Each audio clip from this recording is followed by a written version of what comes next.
देख रहे हैं एग्जाम टूर। फर्जी प्रमाण पत्र वाले 815 शिक्षकों के विरुद्ध प्राथमिकी दर्ज। अभी भी लगातार जांच चल रहा है जिसमें शिक्षक फर्जी पाए जा रहे हैं। बिहार में शिक्षा व्यवस्था को देखिएगा, उसमें शिक्षक को देखिएगा। एक नोटिस कल वायरल हो रहा था कि यदि कोई विद्यालय के शिक्षक अपने विद्यालय के किसी शिक्षिका के साथ बाइक पर बैठा कर ले जाते हैं और वहां पे छोड़ते हैं तो उनके विरुद्ध कानूनी कार्रवाई किया जाएगा। आप जरा सोचिए ऐसा नौबत क्यों आई। इसकी क्या पुष्टि मैं नहीं कर रहा हूं, लेकिन जिस तरीका से नोटिस वायरल हो रहा है इसके पीछे कहीं ना कहीं शिक्षक और शिक्षिकाओं का जो बैठकर खेल चल रहा है, विद्यालय में पढ़ा नहीं रहे हैं, उनके कारण से बहुत सारा बातचीत हो रहा है। बहुत सारे शिक्षक शिक्षिकाओं को लेकर भाग जा रहे हैं, कई शिक्षिकाएं पढ़ा नहीं रही हैं, केवल वहां पर जाकर प्रेम प्रसंग करें। इन सारे चीज को लेकर ये सब हो रहा है, तो थोड़ा सा इस पर भी ध्यान दिया जाए। बिहार के भविष्य निर्माण करने के लिए आपको जो जिम्मेवारी मिली है उसका 100% पूर्ति करें, उस पर विशेष ध्यान दें, न कि अपने प्रेम प्रसंग पर ध्यान दें। विद्यालय के बाद जहां प्रेम करना है करते रहें, कोई दिक्कत नहीं है। तो अब थोड़ा सा आइएगा, ध्यानपूर्वक देखिएगा। इसमें क्या है, बहुत सारा नोटिस है आप लोगों के लिए, बहुत सारा सूचना है। यहां साफ लिखा गया है कि फर्जी प्रमाण पत्र वाले 815 शिक्षकों के विरुद्ध प्राथमिकी। अरे भाई कहां रुके हो, जल्दी से सर्च करो द ऑफिसर्स एकेडमी और पूरी तैयारी यूट्यूब पर करो फ्री में। अभी के अभी सर्च करो the officers academy. Thank you. यानी कि इन शिक्षकों पर केस हो गई है। पटना राज्य में फर्जी प्रमाण पत्र पर नियोजित शिक्षकों की सेवा समाप्त करने की तैयारी हो रही है। ये अच्छी कदम है, तैयारी होना चाहिए। फर्जी शिक्षक काम ना करें, ये सब कोई चाहता है। पूरे टीचर समय से विद्यालय जाएं और अच्छा तरीका से पढ़ाएं, सब कोई चाहता है। पढ़ाते भी हैं, बहुत सारे शिक्षक पढ़ाते हैं। एक महिला शिक्षक को देखिएगा, उनका वेतन मिला और टोटल वेतन को वह बैग के रूप में वो अपने विद्यालय में एक बैग खरीदी और सभी विद्यार्थी को बैग वितरण की। ये सब काम होना चाहिए। आप भी देखे होइएगा एग्जाम टूर को, पिछला बार जो पेमेंट आया था टोटल साल का, उसको मैं बीपीएससी का बुक खरीद के सभी विद्यार्थी में बांट दिया था। इस तरह का काम सबको करना चाहिए। ऐसा क्यों किया जाता है? ताकि और लोग देखें और लोग सीखें, ये काम करें। अब यहां पे देखिएगा तैयार हो रही है। इसके लिए शिक्षा विभाग ने सभी जिला से कई अनुशंसित रिपोर्ट पर कार्रवाई शुरू कर दी है। फर्जी प्रमाण पत्र वाले मामले में 815 शिक्षकों को नामजद किया गया है। इसमें पटना में 2, भोजपुर में 21, कैमूर में 1, रोहतास में 3, नालंदा में 21, सारण में 40, गोपालगंज में 51, मुजफ्फरपुर में 38, पूर्वी चंपारण में 34 शिक्षक शामिल है। हालांकि जांच के आधार पर निगरानी विभाग की अनुशंसा पर पहले से 1317 फर्जी शिक्षक, यानी 1300 भी है और 815 ये देख सकते हैं आप। इतना फर्जी शिक्षकों की सेवा समाप्त की जा चुकी है। शिक्षा विभाग के मुताबिक जांच के आधार पर निगरानी विभाग की ओर से 2640 और शिक्षकों को नामजद करने की तैयारी चल रहा है। अब 2640 में कौन होंगे जो फर्जी हैं, जिनका डॉक्यूमेंट्स गलत है, जो गलत तरीका से नौकरी लिए हैं, उनको डरना होगा। आज नहीं तो कल। ये सोचिए, इनके बाद नियोजित प्रमाण पत्र, इनको सब कुछ मिल गया, कई एक साल से नौकरी कर रहे हैं, उसके बाद इन पर गांज गिर सकता है। तो जो बीपीएससी वाले बच्चे हैं, जो बीपीएससी से शिक्षक कार्यरत हैं, ये सोच रहे हैं कि मैं 2 माह का वेतन उठा लिया, 3 माह का वेतन उठा लिया, अब मेरे साथ कुछ नहीं होगा। आपके साथ भी हो सकता है। यदि आप गलत हैं तो सही है, सब कुछ सही है तो कोई दिक्कत नहीं होगा। अब आते हैं, थोड़ा सा यहाँ ध्यान दीजिएगा। 2640 और शिक्षकों को नामजद करने की तैयारी चल रहा है। फिलहाल ऐसे शिक्षकों के मामले में विधि परामर्श से सलाह ली गई है, यानी कि सब कुछ लिया गया है। आप देखिएगा, एक और सबसे बड़ा समस्या है। क्या समस्या है? बहुत सारे विद्यार्थी ये डर रहे थे कि हम बीएड किए हुए हैं और बहाल हो गए हैं तो क्या होगा। यदि आप ब्रिज कोर्स कर रही हैं तो कोई दिक्कत नहीं होगा, इस बात को आप समझिएगा।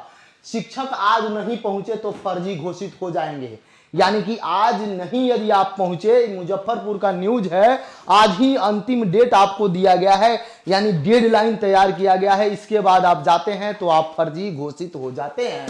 भौतिक सत्यापन में शिक्षकों को नहीं भेजने पर 5 बीईओ पर कार्रवाई की गई। अच्छी बात है। थोड़ा सा एक ध्यानपूर्वक देखिएगा। के पाठक पर सब लोग कमेंट करते हैं, कुछ उनका काम कमेंट लायक है, ये बात मैं भी मानता हूं, लेकिन एक व्यक्ति के बदलने से पूरे बिहार के शिक्षक समय पर विद्यालय पहुंच रहे हैं।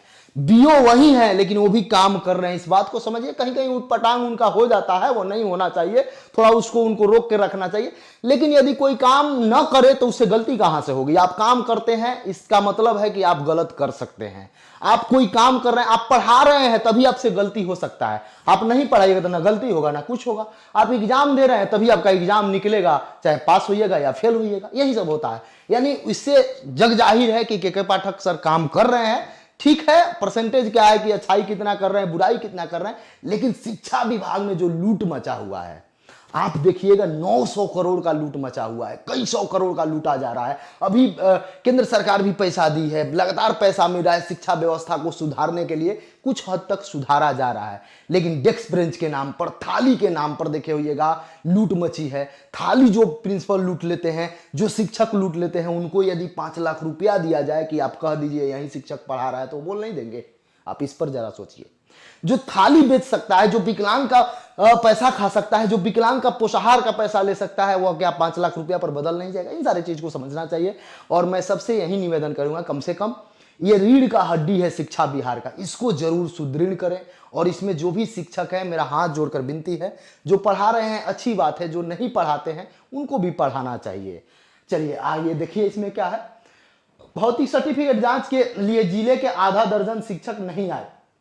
एक ही रोल नंबर पर 2 शिक्षक की नौकरी के मामले में इन शिक्षकों को भौतिक सत्यापन के लिए बुलाया गया। तो सोचिए, एक रोल नंबर 1 है मान लेते हैं, फिर 1, इसको कैसे रिजल्ट हो गया जी? एक ही रोल नंबर, यानी दोनों व्यक्ति का रोल नंबर सेम और ये शिक्षक बन गए। नौकरी मामले में इन शिक्षकों को भौतिक सत्यापन को बुलाया गया था। इससे लेकर सकरा, कटरा, मोतीपुर, साहेबगंज एवं मीनापुर के प्रखंड शिक्षा पदाधिकारी से बीईओ ने जवाब तलब मांगा।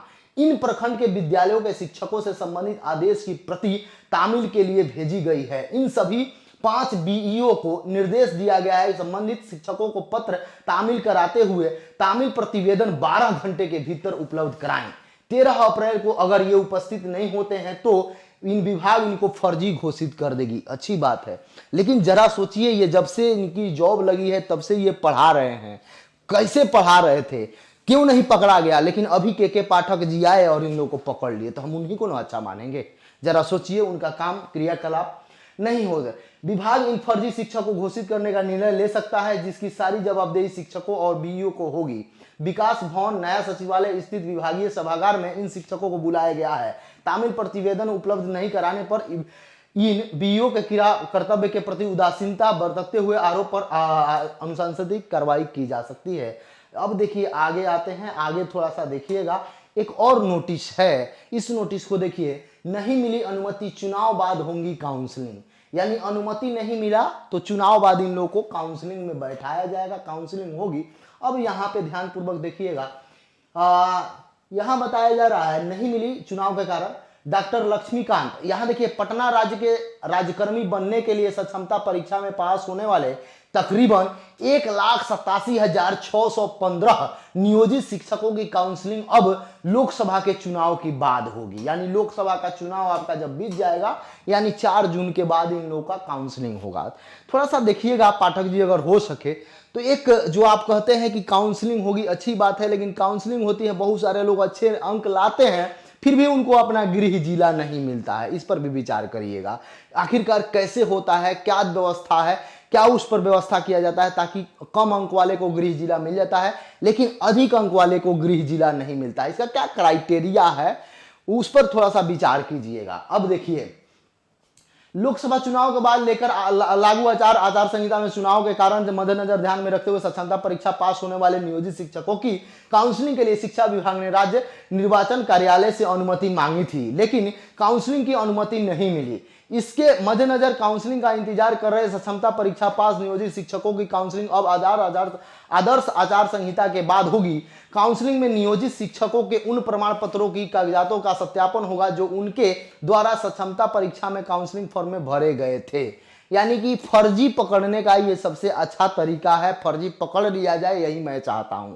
ताकि फर्जी शिक्षक फर्जी बच्चे का निर्माण करेंगे। आप देखे होइएगा बीपीएससी टीआरई 3 जो हुआ था, उसमें कई सारे शिक्षक जो बीपीएससी टीआरई 2 में फर्जी तरीका से बहाल हुए थे, वो लोग भी प्रश्न पत्र आउट कराने के लिए, वो लोग भी विद्यार्थी को सहयोग करने के लिए काम कर रहे थे। तो ये सब आप देख सकते हैं। अब आपका 4 जून के बाद ही काउंसलिंग होगा।